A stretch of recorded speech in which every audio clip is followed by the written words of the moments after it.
आमदारांनी ड्रग्ज प्रकरण डीपीडीसीत मांडण्यापेक्षा प्रशासनातील संबंधित विभागांची तालुका स्तरावर एकत्रित बैठक घेऊन या प्रकरणाच्या मुळाशी जागरूकपणे जाऊन बोलण्याची गरज होती।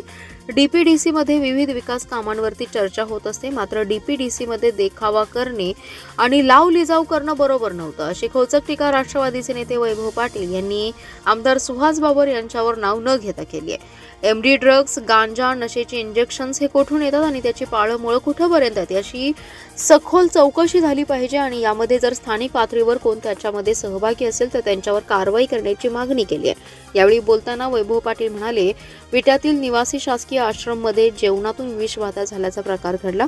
त्यानंतर विट्यात 14 किलो गांजा सापडल्याचं आणखी एक प्रकरण आपल्या समोर आलं।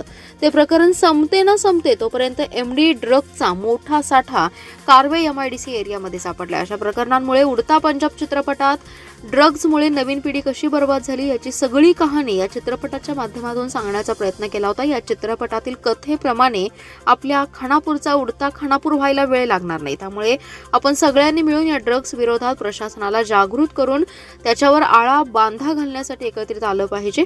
अन्यथा काही दिवसानंतर उडता खानापूर असा पिक्चर काढावा लागेल की काय अशी विदारक परिस्थिती येईल आणि हे जाणवल्यानंतर मला आणि माझ्या सहकाऱ्यांशी मी बोललो, त्यानंतर ठरवलं की याच्यावर आपल्याला जनजागृती करून प्रसंगी प्रशासनाला वेठीस धरावं लागेल। या प्रकरणाच्या पाठीमागे नेमकं कोण आहे, कोणाच्या आशीर्वादामुळे किंवा कुणाचे याला पाठबळ आहे हे समजलं पाहिजे असंही ते म्हणाले। त्याच्यात बोलणं गरजेचं होतं।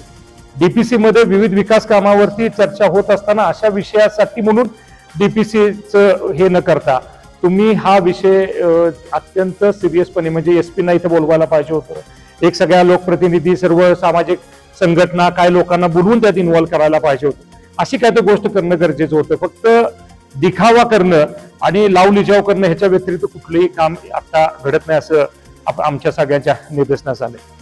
आता प्रशासकीय कामकाज असल्यामुळं नगरपालिका असतील, जिल्हा परिषद असतील, पंचायत समिती असतील, नगरपंचायती असतील, आज जिथं तिथं हा प्रशासकीय राज सगळा चालू आहे। जे माजी पदाधिकारी आहेत, गावातील काही प्रतिष्ठित लोक आहेत, जे या सगळ्या गोष्टीच्या गावाच्या जडणघडणीमध्ये जे कार्यरत असतात, अनेक सामाजिक संघटना आहेत, त्या सर्वतोपरी समाजामध्ये सगळे चांगलं वातावरण राहण्याच्या दृष्टीने प्रयत्न करत असतात। अशांना कुठल्याही गोष्टीत आता इन्व्हॉल्व केलं जात नाही, ही फार मोठी दुर्भाग्य आणि फार अडचणीची गोष्ट या निमित्तानं घडते। तर मी या आपल्या वतीनं अशी विनंती करतो की लवकर अशा मीटिंग्स इथं झाल्या पाहिजेत।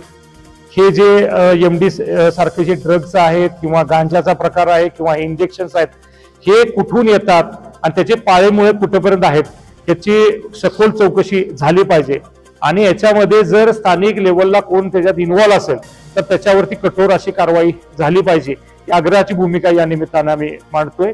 मी मगाशी म्हटलं तसं काही दिवसात ह्याच्यात लक्ष नाही दिलं तर उडता पंजाब सारखं उडता खानापूर अशी परिस्थिती आल्याशिवाय राहणार नाही आणि याच्यामध्ये सगळ्याच्या आधी लोकप्रतिनिधी जबाबदार असतील असं मी या निमित्तानं नमूद करतो। कारण की आता फक्त लोकप्रतिनिधी म्हणून काम करणारेच आता ह्या प्रशासक राजवरती त्यांचं सगळं आहे।